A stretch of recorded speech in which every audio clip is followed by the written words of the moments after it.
need to speak to the hearts and the souls of the men of our country, because it is they who disrespect women, who dishonor women, who destroy women's lives.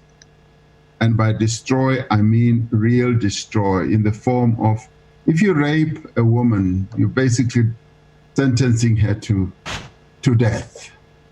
If you kill a woman, she is dead. And this is happening at the hands of men. And if you unleash your violence against a woman, you are scarring her for life.